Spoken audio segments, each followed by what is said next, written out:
Welcome back into the Drs Lounge. I'm your host, Dr. Hal. Every week we come to you with the information that you need so that you will be prepared to advocate for your family and for yourselves when it comes to your health care. We talk about the issues that doctors are talking about in doctors' lounges all across the United States. The show is brought to you by the Docs for Patient Care Foundation, which is the only physician-led healthcare think tank in the country. Folks, so sometimes we have music, We sometimes we don't. But depend maybe on we'll you have the for music. your support, so please go to our website at www.d4pcfoundation.org, d4pcfoundation.org, and please help us at this time where we are working extra overtime to try to hold back the forces of evil and do the work for you to protect your health care freedom and the doctor-patient relationship. We need you to step up and help us. Help us keep the show going and help us do the work that we do all the time to fight for health care. So please go to our website and help us help you. Well, the nonstop merry-go-round, the circus, the carnival, whatever you want to call it, continues. I'm coming to you from Atlanta, Georgia, which is the political epicenter right now of the United States, for reasons that anybody who is not sleeping under a rock understands all too well. The future of our country hinges on what happens on January 5th in the Senate runoff election in Georgia. And I know that this is the Doctor's Lounge and we focus on health care.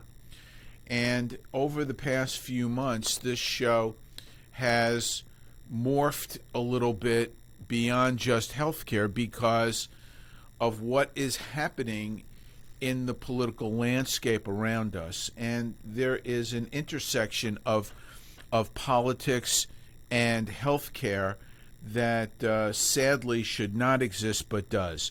And I feel that it is absolutely imperative to point this out and to focus on this. You know, I've been reflecting on what I wanted to talk about since the election. This is the second show since the election. I've been thinking about what kinds of messages I wanted to share with everybody, and this is a time which is very reminiscent of when I started to get into politics, into activism, healthcare activism, back in 2008.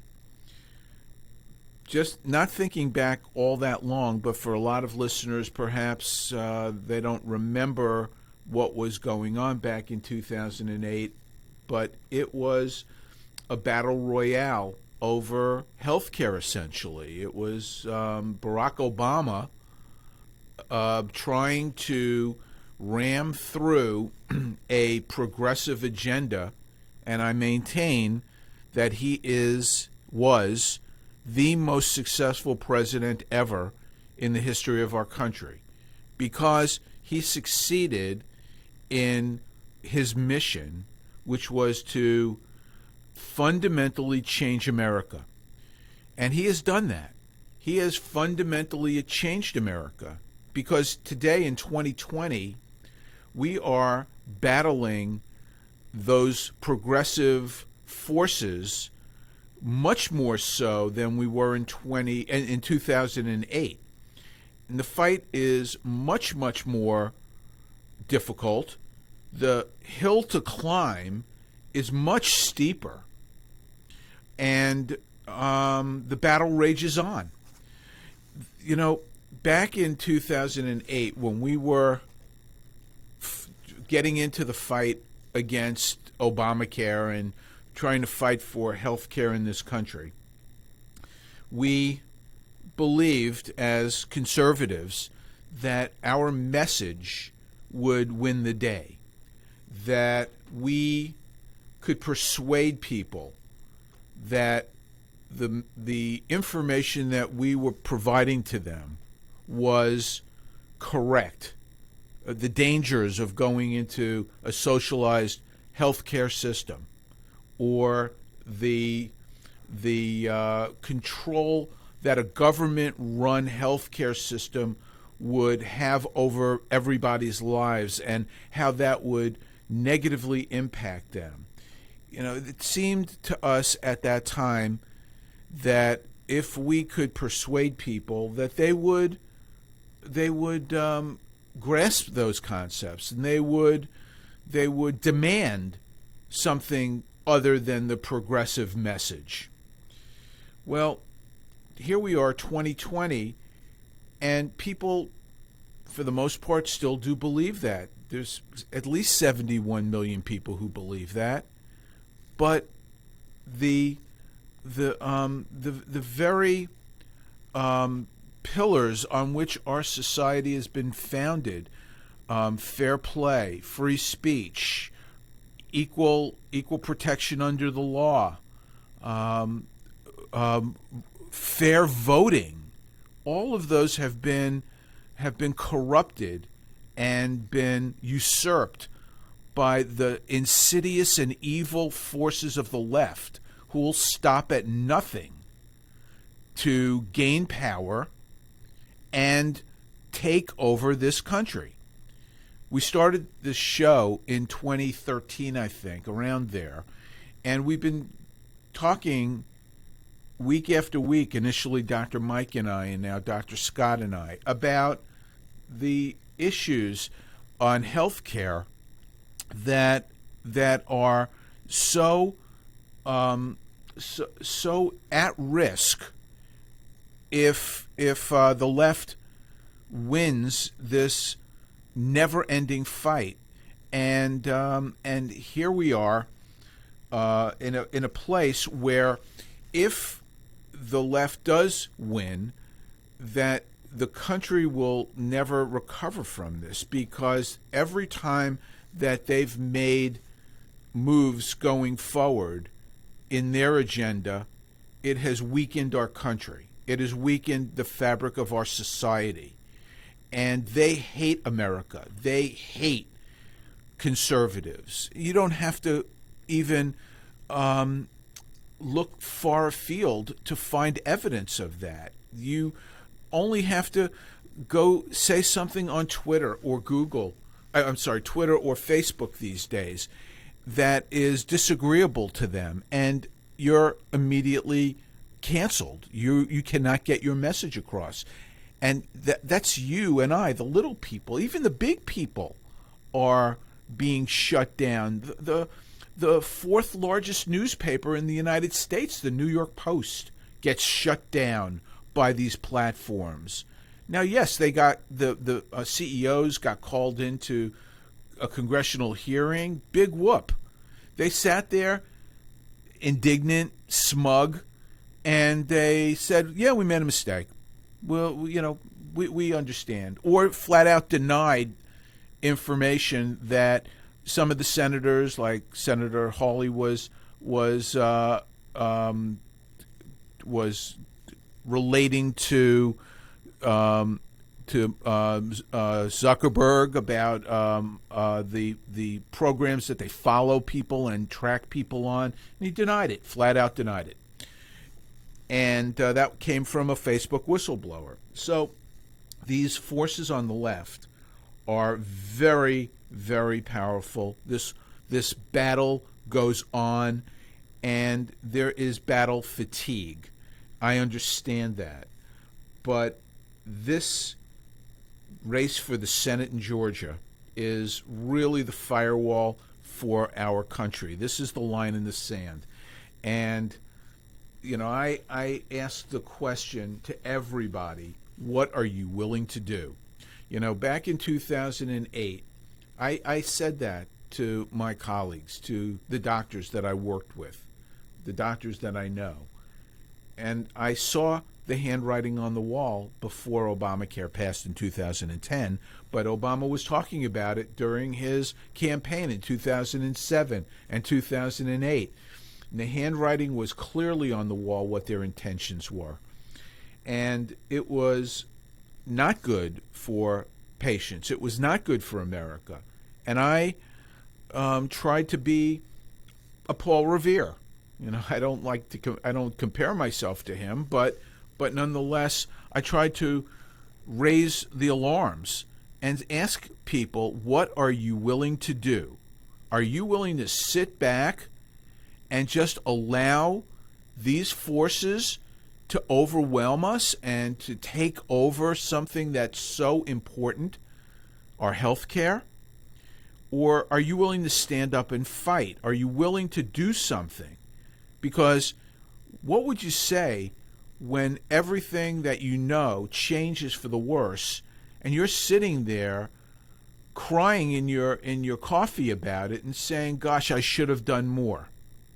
What are you willing to do? I asked that question. I got hundreds, thousands actually, of doctors and other interested people on board trying to fight for health care. And we've done that. We've done that since 2008. That's why we need you to support Docs for Patient Care and help us to continue this battle. Because now the battle is even much more difficult because these forces have gotten stronger and they've gotten more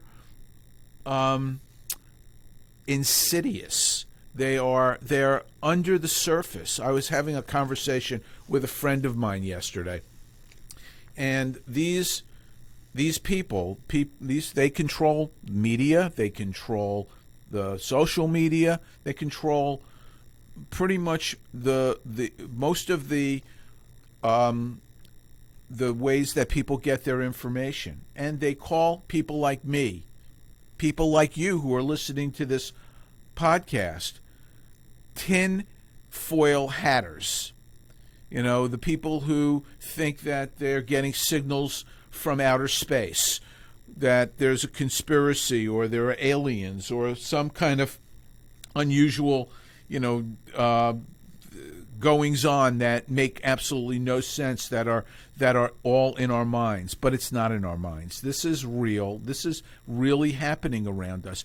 71 million people can't be wrong. The people that I talk to are not crazy people. I'm not a crazy person. And this is the line in the sand. Georgia's the epicenter. This is where the rubber meets the road. Because if we do not get the 2 Republican senators elected in Georgia, everything changes for everyone. I've ranted for the past 12 minutes about this, and I want to try to pull together healthcare and the election and where we are. And it's so hard to know where to start because this is not a frontal attack on our society, but it is coming from every flank. And the lunacy that we're seeing around us is just breathtaking. And we're watching our society, the fabric of our society, unravel before our very eyes, and we're allowing it to happen. People are just watching it. We watched it with the elections. Gosh, elections are sacrosanct in the United States. For crying out loud, we send Jimmy Carter to third world countries to observe their elections. We should have sent him to the United States to observe ours, although we know what the outcome would have been because he would have been quite content with the way things have turned out. But the point is that our election system has been completely corrupted by the left. Thanks to COVID, they've used that as an excuse to be able to do what they did this year. And it is really criminal. It's criminal activity. It's criminal activity when you have laws on the books in states that stipulate how people are supposed to vote, and then a governor or an unelected official, the head of an election board, makes a decision about allowing certain changes in what is statutory, what's on the books, what is law. They have no standing to do that, and nobody is saying anything. They're just saying, "Oh, okay, that makes sense," and allowing these things to happen. People voting in places where votes are now being found 2 weeks after the election in precincts in Georgia. In some places in the country, more votes coming in than registered voters. How is this possible? And how do we allow this to happen? Free speech. Free speech is being censored. If you say the wrong thing, you're canceled on Facebook and Twitter.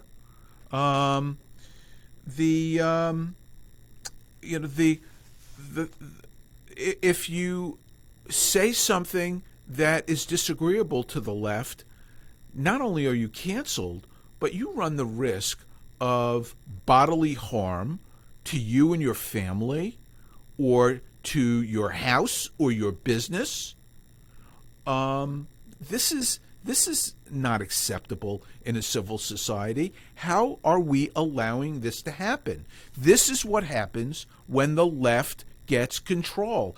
It's the analogy is the same as it was in fighting Islamic terrorism.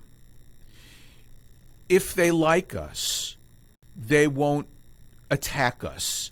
If we just let them have what they want, give them a caliphate, don't rock the boat. If we don't antagonize them and they like us, they'll leave us alone and we'll be okay. We heard this. How many times have we heard this in history? And that has never been the case, because when people are drunk with power, they will stop at nothing to absolutely annihilate you. Well, that's what the left is all about. If you give them an inch, they want a mile. If you give them a hand, they want a foot. If you allow them to do this and to get away with election corruption or rigged elections, or shutting down Facebook, or rioting in the streets and destroying businesses, and they get power and they no longer feel that they are aggrieved, do you think that this is all going to stop? You are delusional if you think this is going to stop. This is only the beginning. And this is why it's so important for Senator Perdue, for Senator Loeffler to win their races in Georgia, to keep the Senate from going to the left, because once they have absolute power, it will be Katie bar the door. It'll be over for the United States. You know, they say that power corrupts, and absolute power corrupts absolutely. And that's what happens if the left gets both houses of the Senate and the both houses of Congress and the White House. And you've heard Joe Biden claim it's going to be a dark winter. It'll be a darker winter if the left gets power and has complete control of the levers of politics, because they already have the levers of media.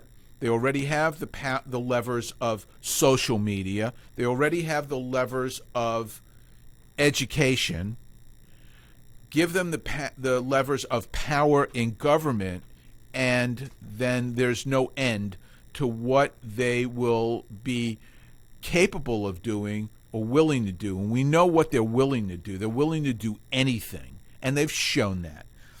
Let's turn to the COVID issue, because that is in the news all the time, and it is healthcare.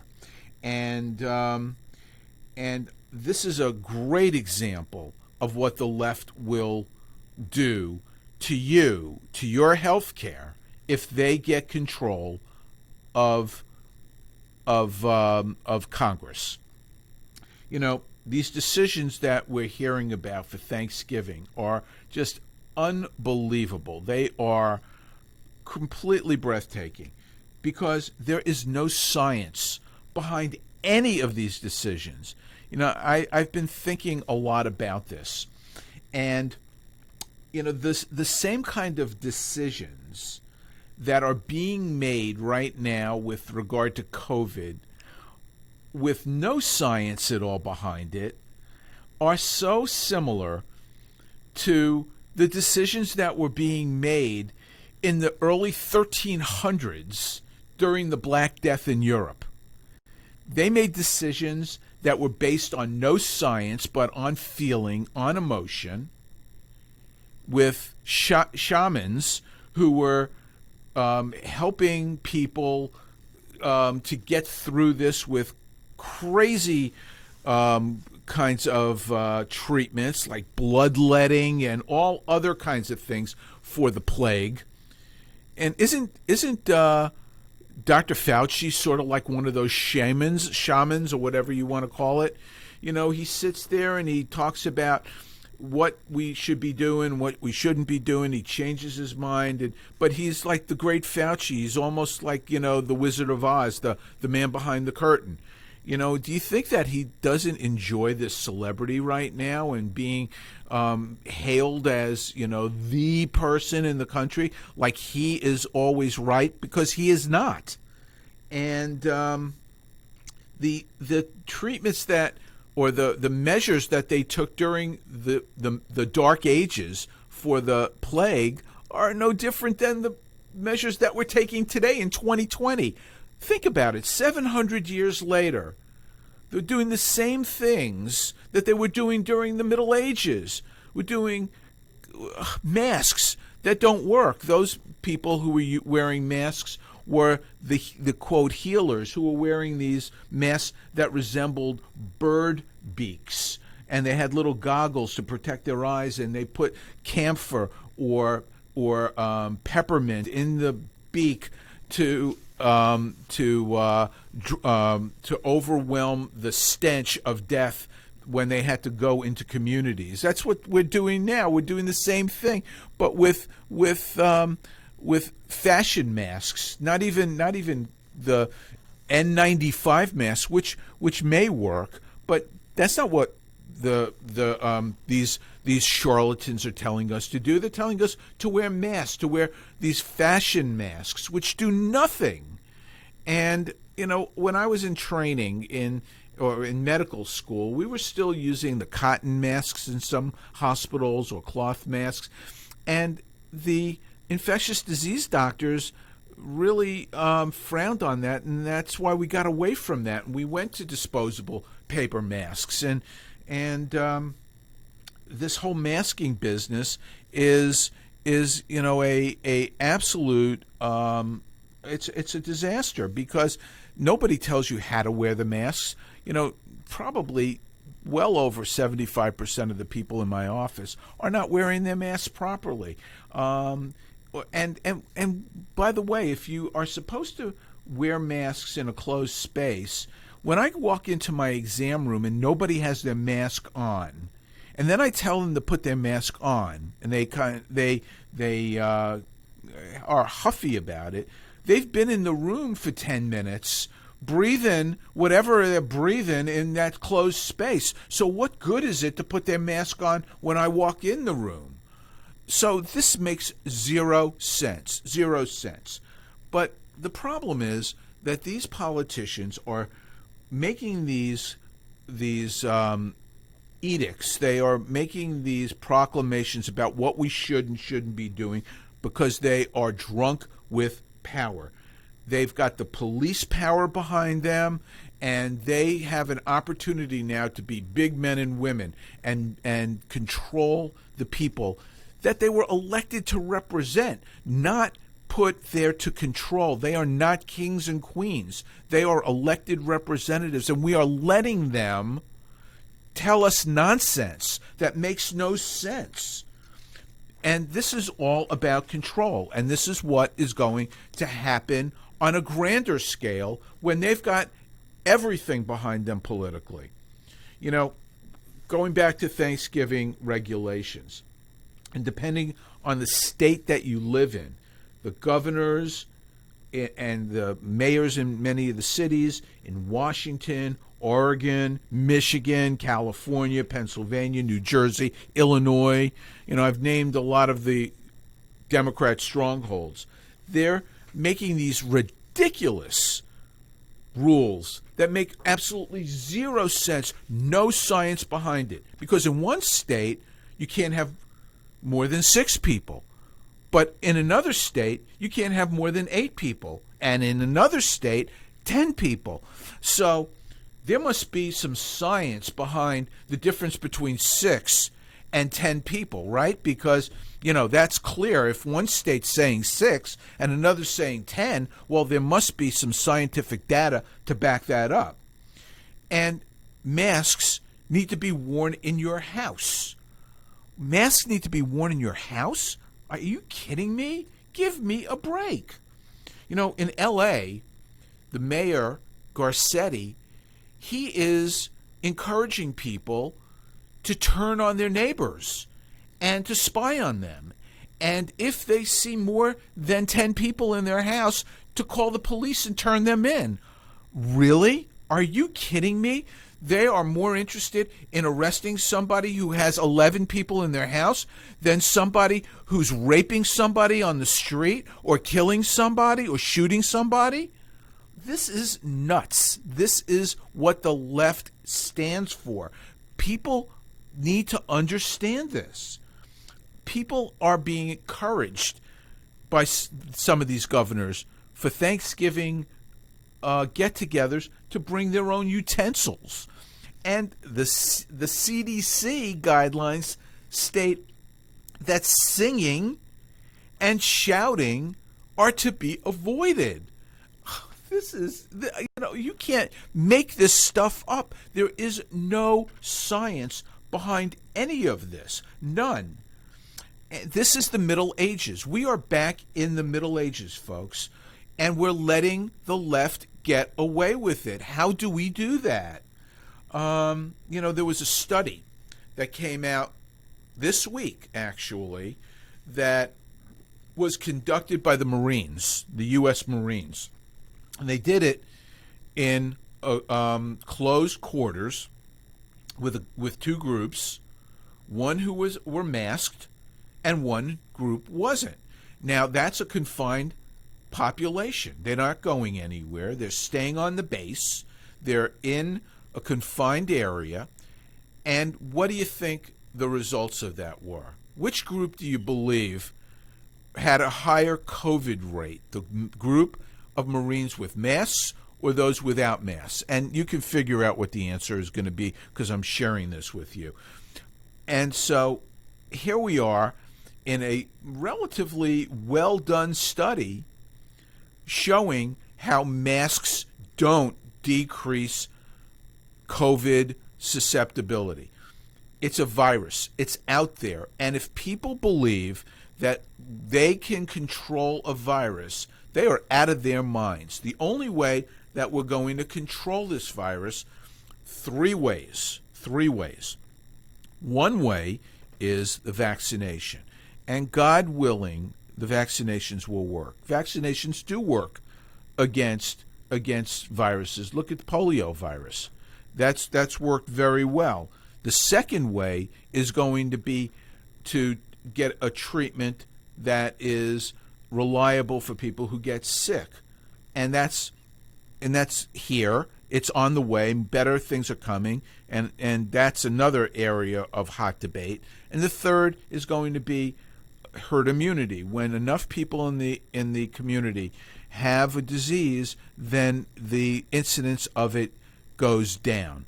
And I'm going to talk a little bit and bring COVID and this Georgia race back into perspective in the second half of the show, so stay with us. The Docs for Patient Care Foundation is your way to join the fight and become a member of an organization created by doctors for patients dedicated to fighting for your healthcare freedom and preserving the doctor-patient relationship. Get a pen and paper. Write down www.docsforpatientcarefoundation.org. That's www.docsforpatientcarefoundation.org. Go to our site and please make a generous tax-deductible donation and join the fight today. Thank you. Hello, I'm Dr. Mike Karuchak. Have you ever wondered what doctors talk about amongst themselves? If you do, join us on the Drs Lounge and hear the doctors' conversations amongst themselves. Join me and my co-host, Dr. Hal Scherz, every Thursday morning, 8 to 9 a.m. The Docs for Patient Care Foundation is your way to join the fight and become a member of an organization created by doctors for patients dedicated to fighting for your healthcare freedom and preserving the doctor-patient relationship. Get a pen and paper. Write down docs4patientcarefoundation.org. That's DOCS, the number 4, patientcarefoundation.org. Go to our site and please make a generous tax-deductible donation and join the fight today. Thank you. You're listening to America's Web Radio on the AmericasBroadcastNetwork.com. Thank you for listening. Welcome back into the Doctor's Lounge. I'm Dr. Hal Scherz, your host. We are talking about COVID, the Georgia Senate race, the left, the intersection of that and healthcare, the line in the sand. All of these things are important. This is what doctors are talking about in doctors' lounges. We're concerned because we are healers and we are trying to take care of patients, and that is going to disappear if the left gets control. I'll get to that in a bit. You know, the COVID and the lack of science behind these decisions that are being imposed are brought to light. They are being demonstrated in these insane rules that leaders, political leaders, are trying to impose for Thanksgiving. You know, the word quarantine comes from the practice of locking down for 40 days. Quarantine comes from an Italian word. The Venetians controlled that part of Italy and part of what now is Croatia back in the 1300s. And the first place to be shut down with the Black Death was in what is now modern-day Dubrovnik.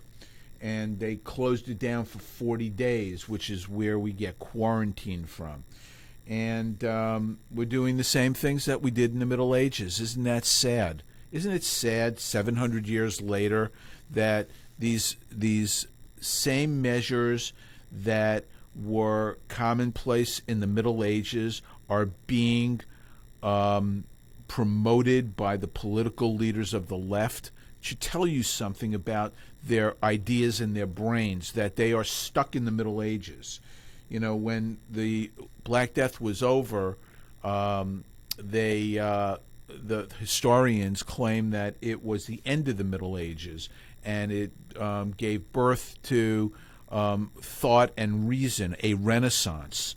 And I think that that's what we need right now, because the left are people who are the same kind of people who come from the thinking of the Middle Ages. They're despots. They're drunk with power. They use unscientific measures that they want to impose on people to bend them to their will, and we need to fight against that. What are you willing to do? You know, the the left and all of these rules that they put in place for you and for I are they don't apply to the elite class, to these governors and to these lawmakers on the left. They tell you what to do, but they're not willing to walk the walk or talk the talk. For them, it's a different set of rules, and they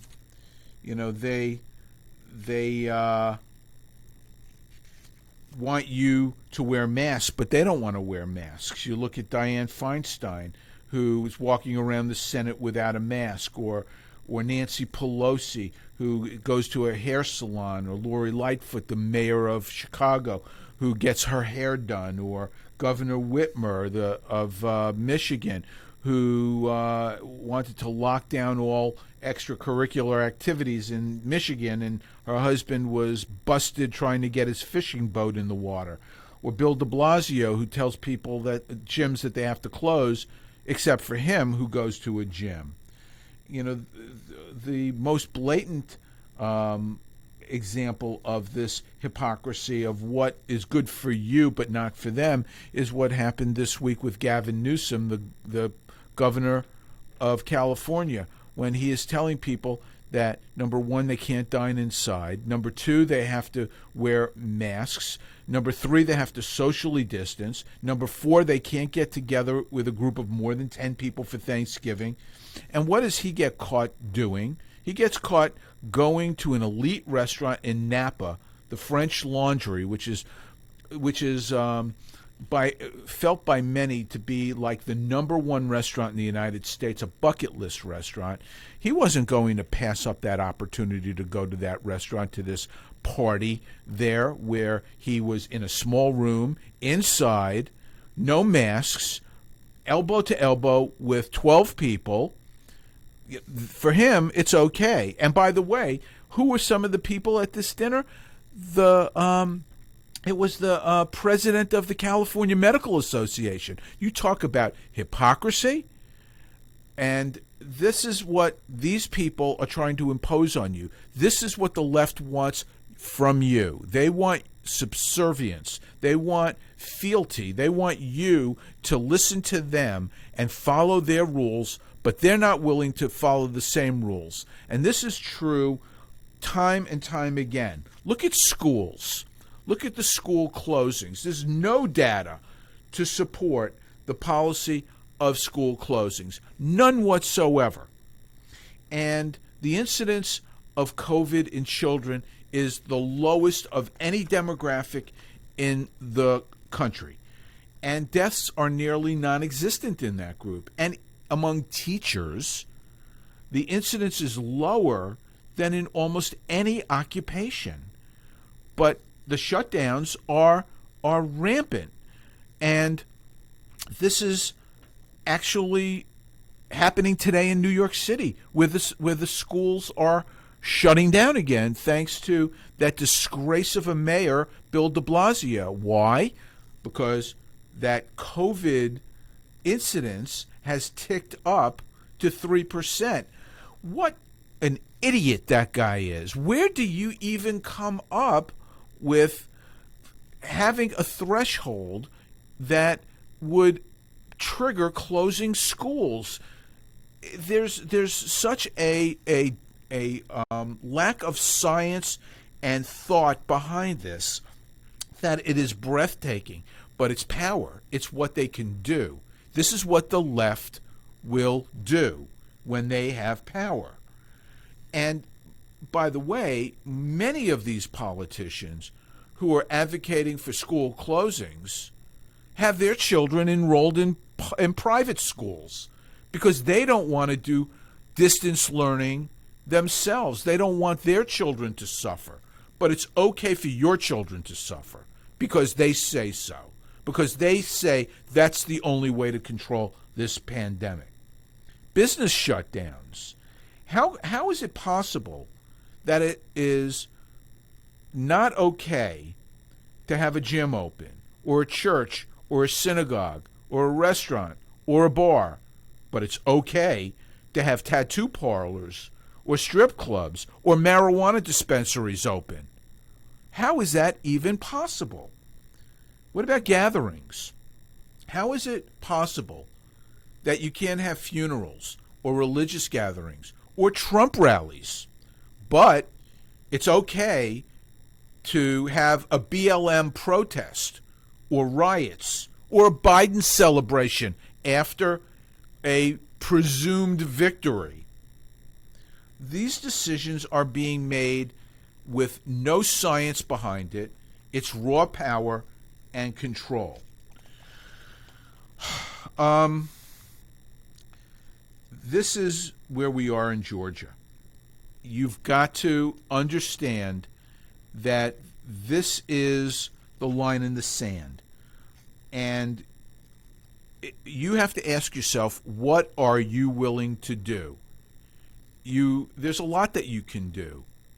And I hope that there's a lot to do. I hope that there is going to be a fair election. I am very concerned. I'm a little bit more than scared that there won't be, because the left will stoop at nothing to get those 2 seats in the Senate. You hear presidential candidates and TV celebrities telling people to move to Georgia so that they can vote in this election. That is absolute craziness. We have a governor in Georgia who is a Republican, who can call a special session of the legislature so that they can secure the vote and make sure that only Georgians vote, that only people who voted in the last election vote, or who were registered for the last election votes. They can make it clear that only people who request ballots in the mail get a ballot in the mail, because there are going to be some people who can't get to the polls on election day, especially in North Georgia in January, where there can be a ice storm or some other event that keeps people from the polls. This is why every person who is an anti-fascist, because that's what the left is, the Antifa people, let me just digress for a second. The left calls everybody who is a conservative all kinds of names. This is all projection, because everything that they call the people on the right, or conservatives, are describe them. The Antifa movement, the anti-fascist movement. They're not anti-fascists. They are the epitome of fascists. And these people will stoop at nothing to keep conservatives away from the polls. And you need to make sure that if you are in Georgia, that you're voting one way or the other. But you can do other things if you're not in Georgia. You can call people in Georgia and persuade your friends to get to the polls. You can have them call their state legislators to demand a special session of the Georgia legislature. You can have them call the governor's office to demand that he calls a special session. You can give money. You can be a poll watcher. There's so much that you can do. You can make telephone calls on behalf of the RNC. What are you willing to do? Because if you wake up on January 6th with Senator John Ossoff, who is the biggest dweeb and pissant that I've ever seen in my life. He's a 33-year-old political wannabe who has done nothing with his life, who wants to control yours. Or we wake up and we find Reverend Raphael Warnock, who spews black separatist garbage, who wants to divide the country, and don't believe his commercials for a second. He is as dangerous a person as Reverend Wright or Louis Farrakhan. He believes the same things that they do. And if that's who you want to represent you in the Senate, then just sit back and do nothing. Because that's going to be what happens if you just are apathetic and don't do anything. Let me give you a snapshot about healthcare and pull this back to the wheelhouse of the Drs Lounge. So let's just suppose that, God forbid, we get Ossoff and Warnock in the Senate, and the left gets what they want, which is a majority in Congress and the White House. So, first of all, health care will be more expensive. There initially will be a public option. That means that there is going to be a health care plan that will be available to people, and the government will run it. They will set the rates. They will be initially very inexpensive, and it will drive commercial payers out of the healthcare market. So, being unable to compete on a level playing field, they will drop out one by one. They did that under Obamacare. There were 1,800 healthcare plans when Obamacare started. Many of the small ones, most of the small ones disappeared. Some of the major ones went out of the healthcare business as well. So once the insurers have left the market, then the choices will disappear. The only insurer out there will be the federal government, and that's when we get a single payer. The government will pick the winners and the losers.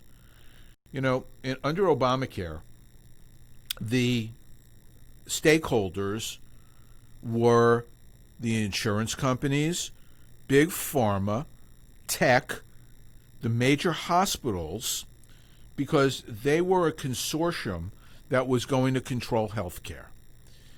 Under President Trump, the power of those stakeholders have diminished as more choices were given to the general public, to you and I. Well, those healthcare freedoms, that those choices that President Trump has opened to individuals will go away. And once again, we will have government control, and the stakeholders, those industries that make hundreds of billions of dollars at your expense, will be controlling healthcare once again. And this is not, again, conspiracy theory. This is absolute fact. And all you have to do is just go back 2 weeks and look at Pfizer and the announcement of the vaccination success that they've had. They had that information before the election. They chose not to release it because they did not want good news for Trump, which would have possibly helped him in the election. No, because Big Pharma doesn't want Trump. They know that Trump will hold their feet to the fire and demand pricing that is similar to the rest of the world, who pays nothing for their prescription drugs. And we are the piggy bank for the world for prescription drugs. And so they make up the money that they lose for drugs around the world on the U.S. market. And Trump wasn't going to stand for it. So do you think for a second that they were going to go ahead and release good news? They even denied that they were part of Warp Speed, even though they got a grant of $1.5 billion to participate in that. Yeah, they weren't directly involved in Warp Speed, but they were indirectly involved. They got money to help them to jumpstart their R&D. So these special interests are going to control healthcare once again, and the federal government will be picking winners and losers. And private practice will disappear. So if you like your doctor, if you like your healthcare plan, if you like your hospital, forget it. Forget about it. You are not keeping them. You're not keeping them because the government is going to tell you who you can go to, and your doctor likely will not even be around, because those people that I speak to are going to say, the heck with this. I am not going to stick around to be overregulated and underpaid and have more liability. It's just not going to happen. I know I'm not going to do it. And so I can tell you that I speak for thousands of doctors who will do the same as I, which is leave medicine. And I can do a lot of other things. I'm a really good doctor, I believe, and people tell me that.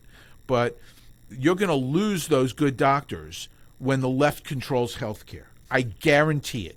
And you're going to be the one who is suffering, and you're going to be the one that's going to wish that you did something to stop this. So what are you willing to do?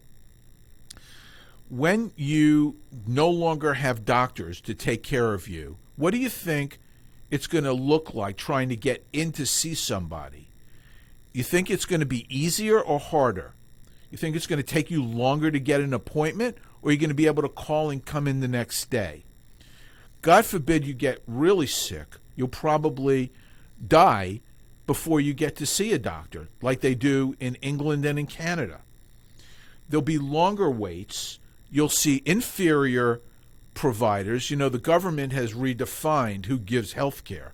You know, they don't want to elevate doctors to the level that they should be at. Rather, they would rather denigrate them and lower them to a lower standard and call them providers and lump them in with people with 2 years of education or 4 years of education who are they lack the experience and the knowledge and the skill to be able to take care of people with complex problems. Sure, they could take care of people who have a common cold. You know, here, take 2 aspirin and drink lots of fluids. But if you have an unusual problem, they won't be able to take care of you. And what are they going to do about surgery when there's no surgeons left to do your surgery? This is real. This is going to happen. That's what's going to happen when the left controls healthcare.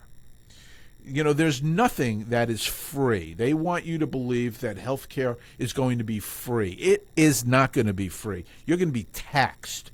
You're going to be taxed for everything. And you're not going to get nearly what your taxes are. You're not going to get your money's worth. Healthcare will have to be rationed. It will have to be, because there's not going to be enough people to provide it. There are not going to be enough dollars to pay for it. So they're going to ration care. So if you're a 65-year-old ex-football player with bad knees and you need knee replacements, good luck. You're not going to get the knee replacement that you can get today by calling up Dr. Barbour, and he'll go ahead and do your surgery next week. No way. You might wait a year or two or never. This is what's going to happen, and healthcare will be controlled from Washington by a bunch of dweebs, by a bunch of people who are not interested in you or in me. They are not interested in individuals, but populations. You know, you've got Ezekiel Emanuel, who is now part of the Biden healthcare team. He believes that people over 70 shouldn't even get the COVID vaccination. That's the kind of people that are going to be making healthcare decisions for you and for me if the left gets in power. So what are you willing to do? You need to understand that this is really the last stand for conservatives, because if we allow the left to win this battle, I see no way back. I don't mean to be macabre. I don't mean to be fatalistic, but when I started this show in 2013, I thought that I believed in fair play. I believed in America. I believed in the goodness of people.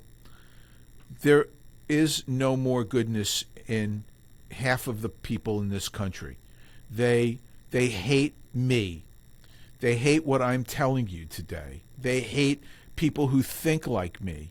I am a disgrace. I'm the worst possible person, and so are you if you are listening to this and you agree with this. And I don't feel that way about them. I just feel that they are misguided, and if they get power, they will try to crush me. But I won't crush them if I get power. I want everybody to succeed. They want the levers of power so that they can succeed at the expense of everybody else. They wish to divide people. Conservatives wish to unite people. They wish to control people. Conservatives wish to give people control. This is really, the decision that every person in America needs to make. What are you willing to do? And I pray that on January 6th we still have divided government, because if we don't, I can tell you, this may be the end of this show. This may be the end of what we are fighting for, because there'll be no way out of that hole. It will be so deep and so difficult to claw our way out of that hole, off of that steep hill, that this could be the turning point for our country. And please don't let that happen. I implore everybody to just look into your soul, look into your heart, and do what you need to do. Thank you for listening today and being with us, and God bless America. You're listening to America's Web Radio on the AmericasBroadcastNetwork.com. Thank you for listening.